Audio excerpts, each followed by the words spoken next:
Bismillahirrohmanirrohim. Alhamdulillah. Vassalatu vassalamu ala rasulillah.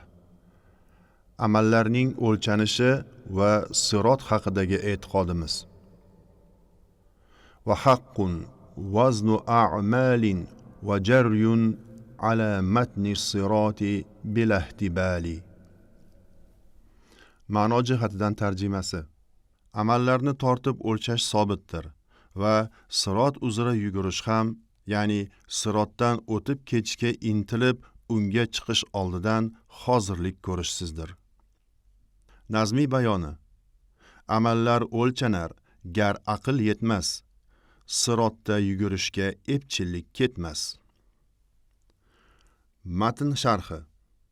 Qiyomat kunida bu dunyoda qilingan barcha yaxshi yomon amallar tortib o'lchanadi.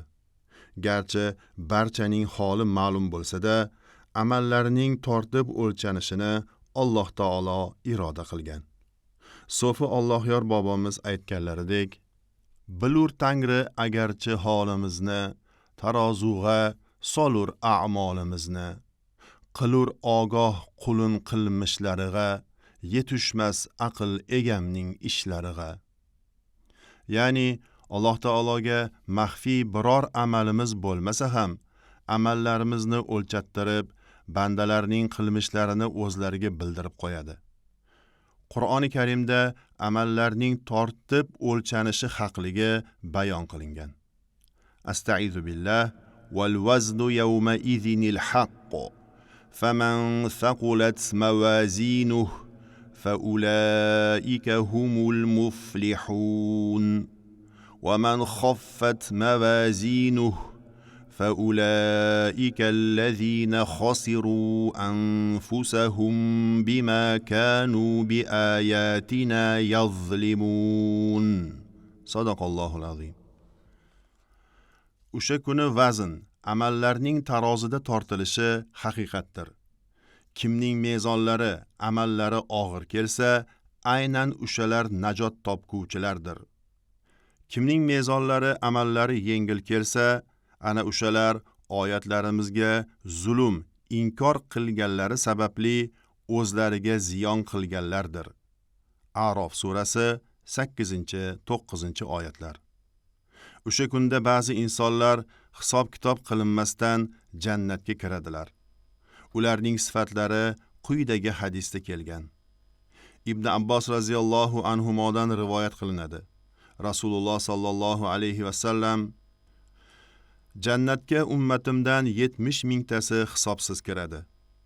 Ular afsun qilishni so'ramaydiganlar, qushlardan shumlanmaydiganlar va Robbilariga tavakkal qiladiganlardir, dedilar. Buxoriy rivoyat qilgan. Ba'zilari esa birma-bir qattiq hisob-kitob qilinib, omonat qilib berilgan narsalarni nimalarga sarflaganlaridan so'ralmagunlaricha joylaridan qimirlay olmaydilar. Abu Barza Aslami roziyallohu anhudan rivoyat qilinadi. Rasululloh sallallohu alayhi va sallam, qiyomat kunida bandaning qadamlari to umrini nimaga sarflaganidan, ilmi bilan nima amal qilganidan, molini qayerdan topib qayerga sarflaganidan, jismini nimaning yo'lida xoritganidan so'ralmagunicha joyidan jilmaydi, dedilar. Termiziy rivoyat qilgan. Qattiq hisob-kitob qilingan kimsalar esa azobga uchrashlari aniq bo'lib qoladi. Bizlarga Abdulloh ibn Abu Mulayka gapirib berdi. U menga Qosim ibn Muhammad gapirib berdi degan. U esa menga Oisha gapirib berdi degan. Rasululloh sallallohu alayhi va sallam, qiyomat kunida kim hisob-kitob qilinsa halok bo'libdi, dedilar. Shunda men, ey Allohning rasuli, Alloh taolo ammo kimning kitobi o'ng tarafidan berilsa tezda osongina hisob qilinur demaganmi, dedim. Rasululloh sallallohu alayhi va sallam, u narsa ko'rsatishdir. Qiyomat kunida hisob-kitobda muhokama qilingan biror kimsa albatta azoblanmasdan qolmaydi, dedilar. Buxoriy rivoyat qilgan. Va sallallohu ta'ala ala xayri xalqihi Muhammad va ala alihi va ashabihi ajmain.